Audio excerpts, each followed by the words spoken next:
Enoch Powell is a very controversial figure in the United Kingdom. Now, I have to be the first to confess, I'm no scholar of Enoch Powell. I do not actually have a very good grasp on his life or positions, and so I had to do quite a lot of research for this segment to find out, well, exactly what he did think. And, of course, he's a man who has had his memory damned by the left, even though he was, in the 60s and 70s, the most popular politician in Britain. Yeah. And almost everyone agreed with him, actually. And so, with that preface out of the way, I thought we'd begin with who thought Enoch Powell was good. And the first person I found was Tony Blair. Yeah. Who at his funeral said he was great. Yeah. Yes. And Margaret Thatcher, of course, said that he was magnetic. He was one of those rare people who made a difference and whose moral compass led us in the right direction. Well, most people thought he was a great politician, whether they agreed with him or not. And he clearly was. Yeah, but I mean, you're already a step above most people who are around today in that you've actually researched what he said and what people thought about him. I took the time. Most people see his name and think, oh, racist, xenophobe, bigots, blah, blah, blah. Yeah. And this is the problem we have today, isn't it? That all of our debates are shut down with these labels that are just thrown out there. But I think he was one of the first people to be the victim of cancel culture, actually. It looks that way, doesn't it? Yeah. And the Conservative Party essentially ejected him, didn't they? Yeah, but the Conservative Party's been full of wets for a long time. We know that. Yes, and that's precisely true. I mean, why would you lean into a 75% agreement rate if you want to win? Well, why would they do that now? Yeah, exactly. That's precisely right. Neil Ferguson also wrote an article in 2015 that saying that he agrees with Powell minus the racism. I actually wasn't able to find any directly racist quotes. It's hilarious, isn't it? Everyone's always like, he's a racist. And I've noticed people in my comments are like, which bit of what he said was racist? And no one ever replies. Can I have the quote? Yeah. Because otherwise it just seems... so as I understand it, he was a scholar of the classics, and he therefore tends to, it seems to me, take a more classical view on talking about groups of people. Yeah. And so which is what our politicians used to do. They used to be classicists for the most part. I think Boris Johnson's the last remaining him and Jacob Rees-Mogg, the last remaining classicists in the Houses of Parliament, or in the Houses of the House of Commons anyway. But yeah, that's why his speech, the Birmingham speech, is known as the Rivers of Blood. Well, yeah. Because of a quote that he made within the speech. Yes. But people take it out of context and think it's something that it's not. Yeah, I've seen people accusing him of advocating for Rivers of Blood. It's like, no, we'll go through some of the speech in a second, in fact, but any amount of cursory reading shows that this is a warning. This is not an endorsement. I would say it's a prophecy that has come true.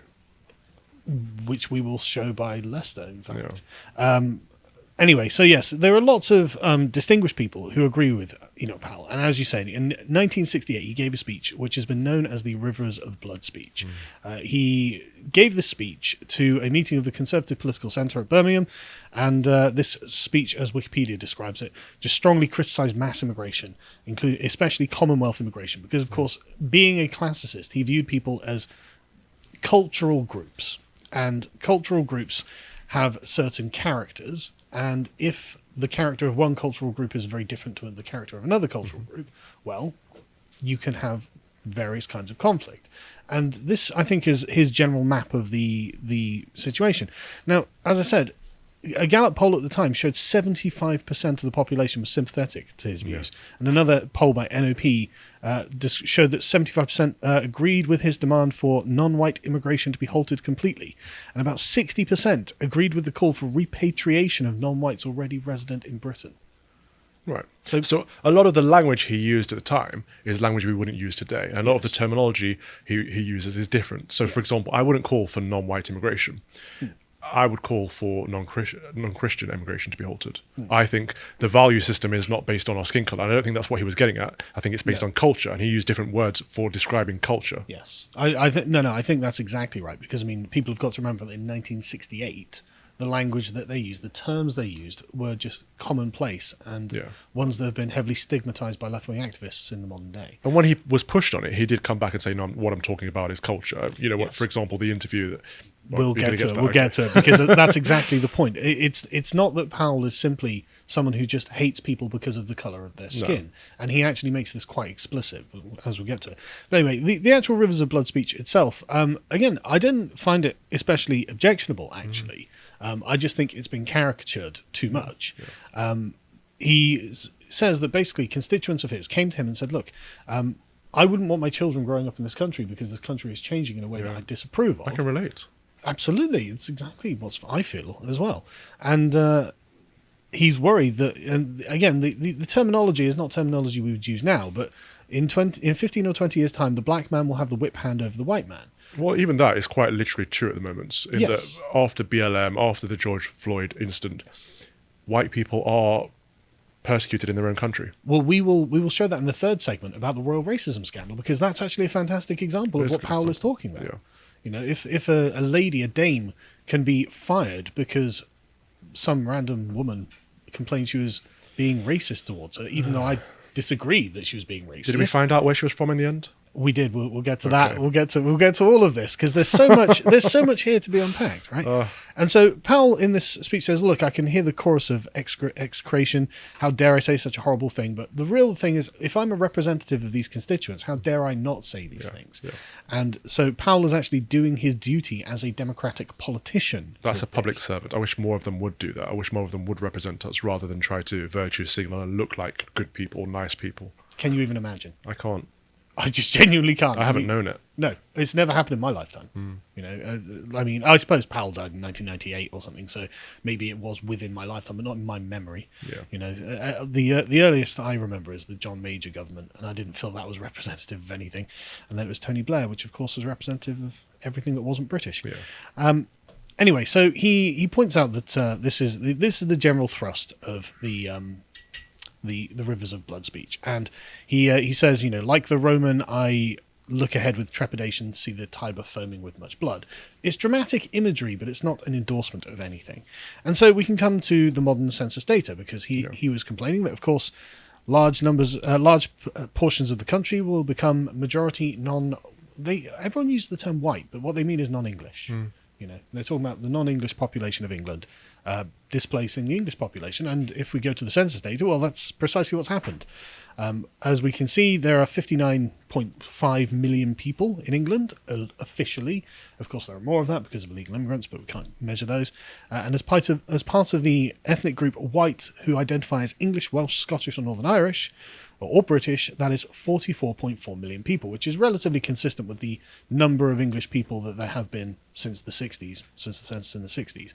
And so that gives us a total of around 15 million non-native British people. Yeah, it's gone down dramatically, and it's the only demographic that's gone down. It is. 700,000 left. But that is literally what diversity means, isn't it? This is what I keep trying to get at. Diversity just means fewer white people, fewer English people, fewer British people, and fewer Christians. That actually does kind of seem to be what they're aiming at. I forgot to plug this at the beginning, but I think this is a good one now. Can we go back to the first link, John? We did a hangout on this called How Britain Has Changed, and all I did is go back through historical footage of London, and it's just people walking around on the streets of London, and you can see the difference. It is within living memory, as I said. But this isn't just foreign interference. This is also we've changed within ourselves. Our standards have slipped. We've become scruffier. We've become fatter. And all this is obvious. People used to look a lot smarter and a lot healthier, didn't they? It's incredible, right? And it was genuinely the 80s and 90s where I noticed it, where up until about the 70s, people always dressed in an incredibly uniform fashion. It's exactly the same. They'd wear, you know, in the 20s, they'd wear waistcoats and suits, and everyone, even we would be casual compared to how they were dressed at the completely. time. we would be probably scorned. And then when you get to the 80s and 90s, people are just wearing shell suits and t-shirts, and it's just like, okay, why did we abandon tracksuits when they're not working out, trainers when they're not doing any exercise? In fact, there's a correlation there between the less exercise people do and the more casual sportswear that they wear. That's probably true. And I still don't have an answer for it, but why did we think that it was acceptable to abandon these standards? Because of the reverse snobbery. That anything that's setting a standard is a bad thing, and everyone should be equal, and therefore everyone has to be equally scruffy or equally poor. It's the arguments of Marxism. That's what it is. It's the lowest common denominator. That's probably true. Anyway, so let's go on to your Substack article, because you... yes, please, everyone. calvinrobinson.substack.com. White Enoch was right about immigration, presumably, because he... Well, I mean, if anything, you can actually argue he wasn't right. He understated the state of things, because his largest estimate, he said that it would be 7 million people. It's like, well...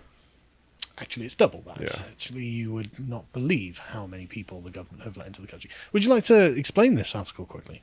Yeah, the premise being that we have seen a massive shift in demographics in this country, and I don't think it's healthy or good. I think it's to our detriment. I think we're losing what it means to be English.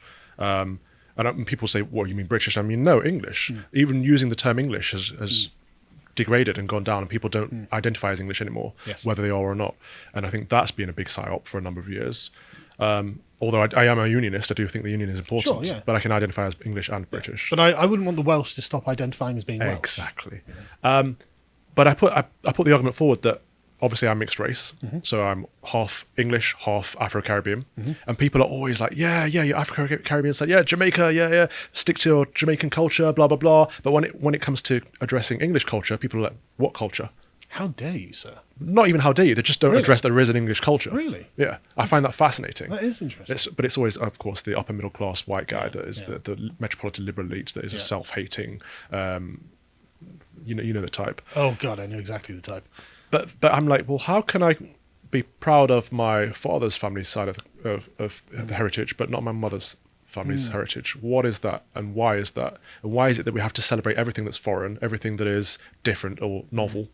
It's exotic, isn't it? It's kind of patronizing. It's an old-fashioned form of racism. But anything that's ours, we shouldn't celebrate it because we're bad and we're the bad guys around the world and throughout our history. I think it's untrue. It's a weird take on looking at our history. But I wanted to. The whole point of this article was to use Enoch Powell as a hook to look at the census data, look at where we are as a country, and people are like, oh, why Enoch Powell? It's too controversial. But actually, first of all, he was right. Yes. But secondly, he pointed the way to where we were going to get to and where we are.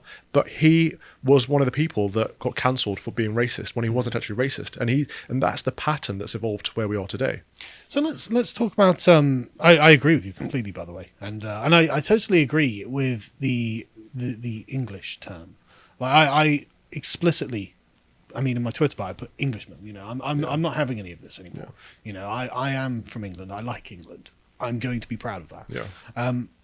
But let's talk about Enoch's racism, actually. So there was a documentary made in 1995 when Enoch was in his 90s, I believe, called Odd Man Out, in which someone asked him, well, you know, why are you a racist? Can you explain all of this? Yeah. And it turns out that his view is actually more almost socially constructed. It's quite progressive. It's quite left-wing, actually. Yeah. He's actually kind of ahead of his time in this. Let's watch this clip. A schoolboy at the time, later himself to become an MP, recalls the day after the Rivers of Blood speech. I was one of those wide-eyed, grinning pickaninnies that he saw fit to quote in a letter, and that was hurtful, of course.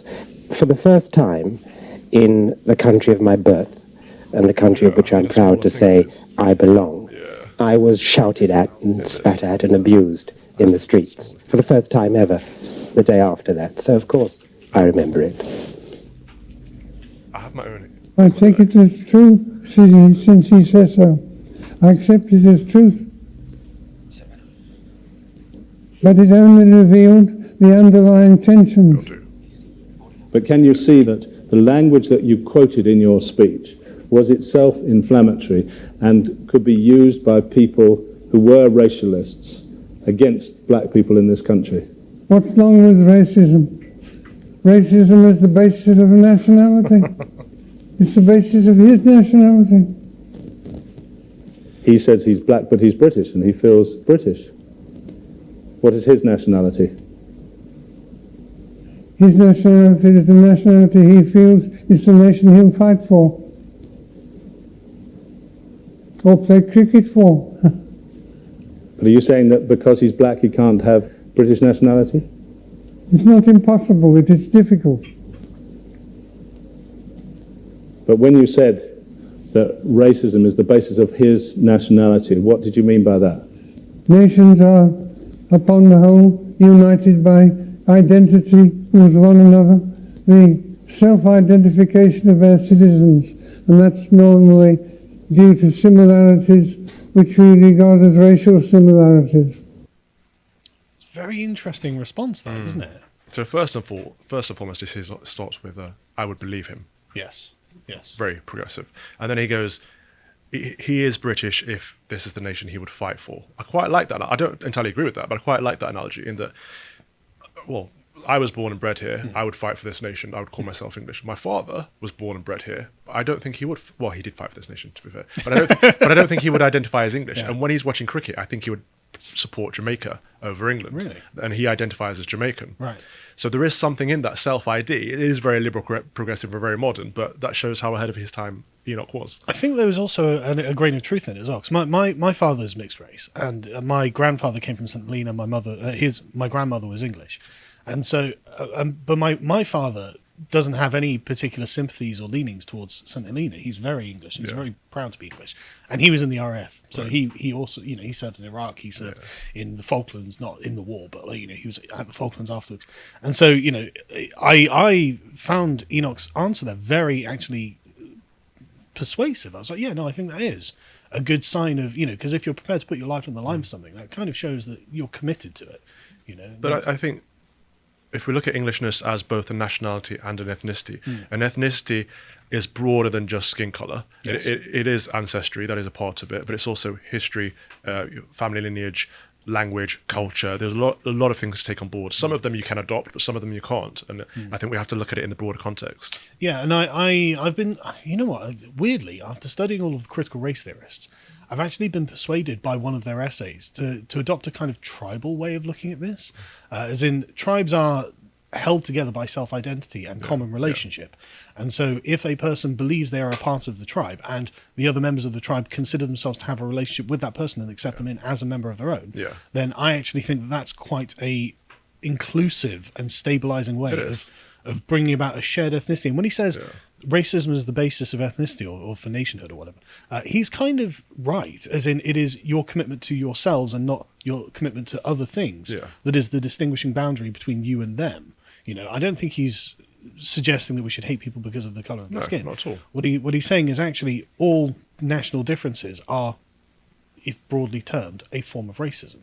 And I do think this kind of, it's about the relationship you have with the individual. Because if you've got someone who just hates this country and then comes over and it's like, right, okay, you've got to call me English now. It's like, I don't think I actually do. No.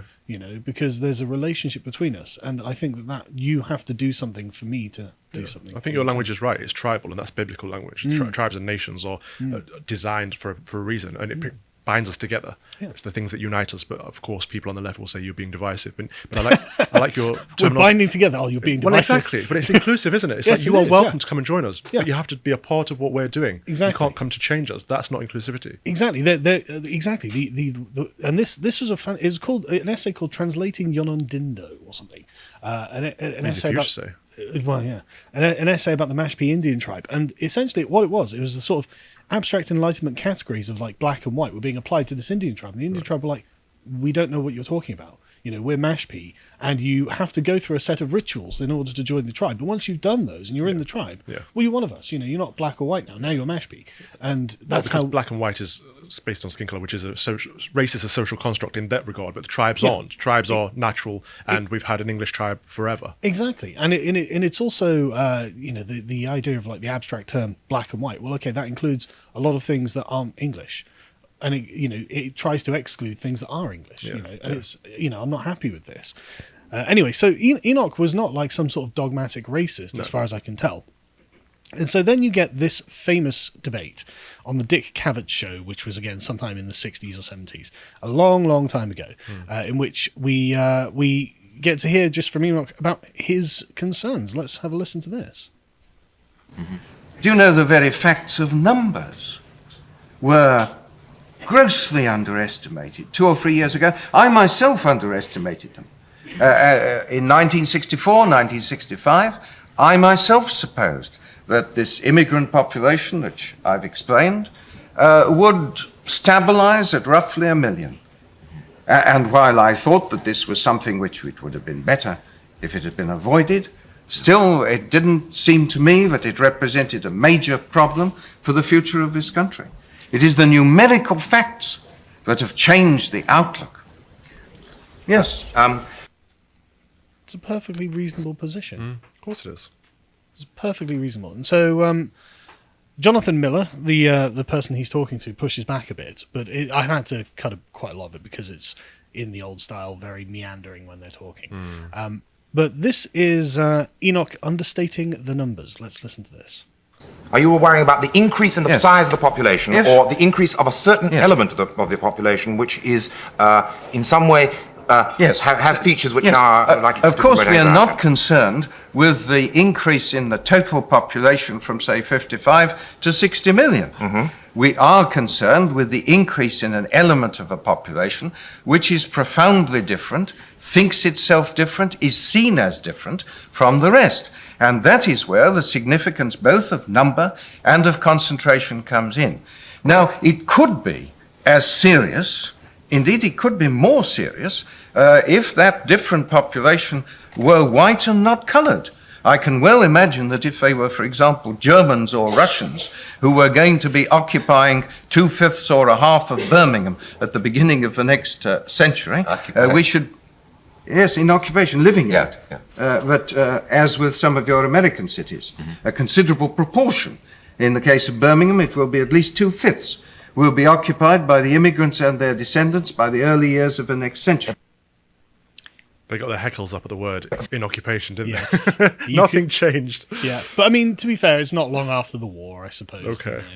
Maybe that's forgivable, but again, you can see his point exactly. I mean, if Birmingham was mostly German, that would be just as concerning as if it was anything else. Well, like our prison population, the largest demographic after us is Albanian, and that is a concern. And we're seeing the mass illegal immigration from Albania. Yes, indeed. And we saw, obviously, they were celebrating their Independence Day the other day. The Albanian ultra-nationalists. All of these asylum seekers and refugees, they've been fleeing a war-torn, horrible place to live in their expensive Mercedes and Porsches. How did they get those? Oh, you tell me. Very hard-working Albanians, you see. Yeah, But I always compare that to the Cubans, right?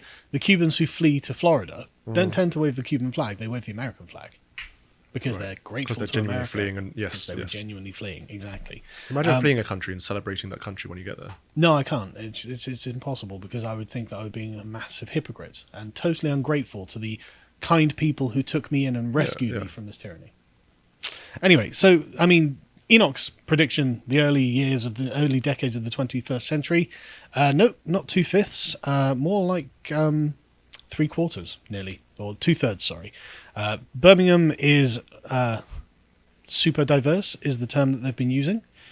Literally, quote, super diverse. It's not just diverse, it's super diverse. Super. Yeah, because they want it. This is it. They always celebrate it. They celebrate their own demise. It's bizarre to me. Yes, they say that ethnic minorities represent 51.4%. However, again, I thought I did have the actual number. Birmingham is not 51% English, it's 42.9% English. So there are 10% of other Europeans there. But again, because we're using the abstract category white, it actually hides the issue, which is something Nigel Farage fell afoul of, in fact. But that's on purpose as well, isn't it? In the next census, they're not even going to ask people their nationality. Yes. Well, actually, let me fact check you on go that. on. Because Nigel Farage has put out the video saying exactly that. Yeah, he got in trouble for that. He did. He said, well, London is minority white, and they're not even going to ask nationality on the next census in 10 years. And so the BBC were like, brilliant. We can tell him that in the most strict and narrow terms, he is wrong. London isn't minority white. 53.8% of Londoners said they were white. Only 36% of them said they were British, though. Yeah. Because there are hundreds of thousands of Germans and French and Polish and Albanian and whoever else. So the category of white is irrelevant. That is just not interesting to the discussion. No, it's not. Because that's not what we're talking about. And that's not what Nigel Farage was talking about. So he should have perhaps been a bit more cautious with his wording there. Anyway. Are they going to ask about nationality, though, in the next one? Well, yes, they did say the ONS...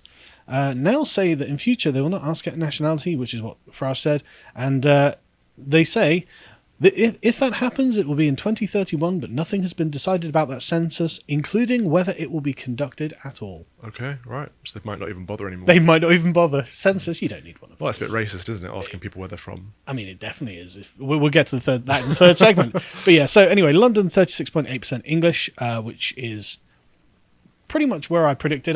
We had a sweepstakes in the office. I said that when the census comes out, London will be about third English, and not far off. But this is a part of what I covered in my article as well, in that it's been designed on purpose for us to have this conversation to be painted as racists. Yes. Tony Blair made it a part of his policy Yes. to increase immigration, not just because he thought it would boost the economy, because of course all his rich friends would benefit from cheap foreign labour, but because it would rub the right's face in it. Yeah. That's quote unquote what he said. But No, also, it was what I think his party secretary said it. Yeah, but sorry, you can tell yes, it's yes. the ethos in the Labour Party at the time. yeah, and the idea that Tory chiefs who question this policy will be painted as racists. Yep. And I did see a newspaper clipping a while ago, and I wish I'd saved it. It was of John Prescott literally saying, well, there's no such thing as an English culture. And it's like, how did anyone at the time allow him to get away with that? I don't know. We wouldn't say that about any other culture. But it's also so preposterously untrue. Of course it is. There's no English culture except for all of these great buildings and all these works of art and all of these, discoveries that people have made, and there's just general kind of Englishness that everyone recognises. But at first, they tried to paint the idea that all cultures are equal, which is clearly not the case. But then they went even further to say we don't even have a culture to be equal with. Yes. Yeah. No, absolutely. And the thing is, as well, like, it's not even that these people are the descendants of second or third generation descendants of immigrants. London, as we found out, was 40% immigrant. Yeah. So there are now more foreigners living in London than there are Englishmen. Yeah. But, I mean, we've known that for a while about London. Well, It's the other cities that surprised me. No. But before it was the descendants of immigrants living in right. London, and it was 44% white British, so English. But now it is more first generation immigrants than Englishmen in London. Well, Ashley Carr and her team are winning. God, that clip. That Yeah, bloody clip. yeah. But again, like, so you can say, well, Enoch Powell was a tremendous racist, but I mean, he wasn't wrong on the numbers. But also, people who've been talking about this great replacement theory for a long time are being proven right, in that there is a replacement happening, whether it's by design or not. But then we can also see that public policy has been leading this way for a long time. Therefore, how can it not be by design? Well, that's exactly right. I mean, like And I don't mean the anti-Semitic theory. No. I just mean general theory of But replacements. that's a deliberate caricaturing of what is being asserted here. It's like, okay, well, when you say the people are being replaced, we're going to jump to a neo-Nazi theory. It's like, but I'm not a neo-Nazi, and I'm not quoting their theories. I'm looking at literally the demographics of concrete areas of London that can't grow or shrink because they're embedded around various other areas of London. And say, you take Tower Hamlets or something, which is like 18% British now, white English, and you can literally say, well, the people who used to live there are now no longer there. That is a form of replacement. That's just what that is. So therefore, the culture has changed. Yes. But all of these people will say, well, what's wrong with that? Well, the Sajid Javid defense. Yeah, so what? Yeah. But also, all of these people are pro-open borders too. So they don't even believe in having a border to protect, never mind a culture to protect within the border. It's this new world order of global or globalism, isn't it? That everyone's welcome wherever they like and to do whatever they like and to live however they like. And I don't think that's a country that I want to live in. No, and it would result in the total homogenization of the human race. Yeah. So the idea of diversity would be abolished. Yeah. Because there would be no difference anywhere. It's Yeah. like, well, actually, I am for diversity, and that means you have to have a border between that and the other. And if you don't have that, the concept of diversity just can't exist. I don't think I am for diversity. No. Diversity of thought and opinion, perhaps, but Just other using diversity, but I mean, I'm for diversity of cultures, national cultures. Like, even that. I want them to exist in their Separate nation. cultures. Yeah, Absolutely. yeah, Yes. yeah. But within the island of Great Britain, there has to be one predominant culture, and that has to be British culture. And within the separate states, it has to be English culture, Welsh culture, etc. Completely agree. And that's Sajid Javid is what people are concerned about. Yeah. There's nothing wrong with us wanting to have a national culture. And so this has carried on to other cities. As like I said, 42.9% in Birmingham, 33% in Leicester, 31% in Luton. Major English cities, historic English cities that are now just populated mostly by non-English people. What are we going to do about it? Well, the question is it sensible? No, it's not sensible. No, not at all. This is what people on Twitter were arguing with me. Have you got my tweet there, John? Next one. Yeah. So people are like, you're not a centrist, you're a bigot. It's like, no, it's not bigoted to not want to just allow your country to be dissolved. Yeah, the extremist position is to want to dissolve your nation, dissolve your culture, and dissolve your borders. Yes. That's quite extreme. It's an incredibly extreme position. Every country around the world throughout the entirety of history has wanted to protect its borders and its has done, culture. with military force where possible. Yeah. And it's just crazy that this left-wing extremist is like, no, wanting to live in England. But I don't blame these people, because they've been programmed this way for so long, indoctrinated into this methodology of thinking that to address the topic of immigration or borders, it makes you a racist. Yeah. And immigration equals good, diversity equals good. Don't question it. That's just the way it is. Yeah. Again, it's the product of just rank extremism, in my opinion. Yeah. And again, it's just not sensible. Why would you want? Because you don't know what these people are here for. You don't know what they're interested in. When there's a crisis... Well, we do know what they're interested in. Well, yeah, they're interested in money. We've got a lot of, and I'm not generalizing whole demographics, but we have a lot of people from Albania who are gangsters, criminals, drug lords, people smugglers, doing a lot of horrible, dangerous things. Yes. We have a lot of Pakistani Muslims over here raping young, white British girls. Yes. And these are problems Yes. that are coming from external culture, coming into our country and disrupting our way of life that need to be addressed. And obviously that's not the entire Pakistani community or anything No. like that. But the left wing pushback on that as well. You can't prove that, and it's like, well, I can look at the convictions. But we can't prove it if they keep burying it. Well, that's true. But you can see the pictures of the convictions when the BBC is forced to report on yet another grooming gang in yet another town has been convicted. Well, here's a montage of the mugshots, and they're almost all Pakistani men. It's like, okay, look, I didn't want that to be the case, but it just is the case. And noticing a correlation does not make you racist. Yes. In fact, it probably makes you racist if you want to bury it. And so let's just jump back to that clip with Enoch and Jonathan Miller, because I thought this has been going around, and I just can't believe that people think that this is a good comeback from Jonathan Miller. You may have to put your earpiece back in, I'm afraid. I shall try. Let's go. Above all, their descendants. Yes, indeed. Yes, but those descendants will still be thoroughly separate, for the most part, from the rest of the population because of the numbers. If the numbers were small, then of course, like any very small minority, they would filter into the population. But nobody seriously imagines that if 2/5 of Birmingham consists of a first generation of descendants born here, of people from the West Indies, from Africa, and from Asia, there will not be a profound difference between that part of the population and the rest. I think there may be a difference. In fact, there certainly will be a difference. Whether that difference is enough to promote anxiety, unless someone declares...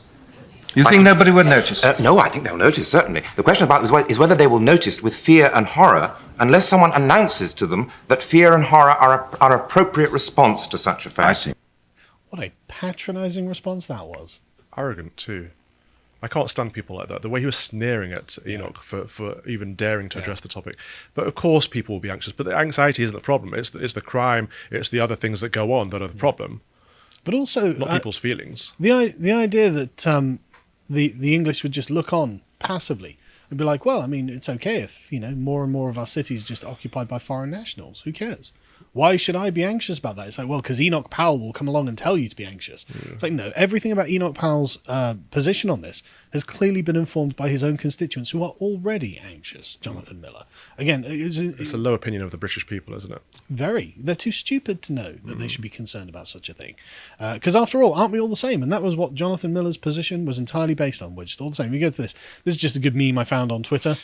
Good account, you should probably follow him. 25% of the zebras at Zebra World are now just horses painted like zebras. Or just horses. You don't feel ripped off, do you? No, not at all. Is that true? No, it's a joke. it's a meme, but I don't know. I'm sure I haven't looked it up. I just assume it's a meme. I wouldn't be surprised. Yeah, I wouldn't be terribly surprised. But the point Enoch was making was true. These people are not going to incorporate into English life because they don't really have that much contact with it. And Tom from Birmingham rang up LBC the other day to talk about this, and he made exactly that point. Let's watch. I think that immigration and the diversity is great, and for all the reasons that I've just listed. However, what I've seen and witnessed is that in the parts of Birmingham where white people are now the minority, what we don't see is this cultural integration into society. So what I saw and witnessed over years of going to school, and then actually in one of my jobs, I actually covered Birmingham city centre and around there as in a sales-based role. And I saw these pockets where people just don't integrate into society. Instead, what they do is almost create their own little world. They call it an enclave, don't they? Well, yeah, and so that's what I saw and witnessed. So it was just listening to one of your other callers, really. All for it. Think that there's great, see all the benefits of immigration and the mixture of society and what that does. But I worry and fear that this lack of integration piece could be a problem on the horizon.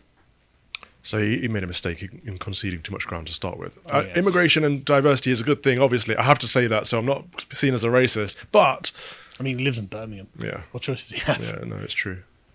But of course, integration doesn't work, because when you have massive populations living within their own community and their own, embracing their own culture, why would they embrace the culture around them? Yeah. Especially if they think theirs is superior. Yeah.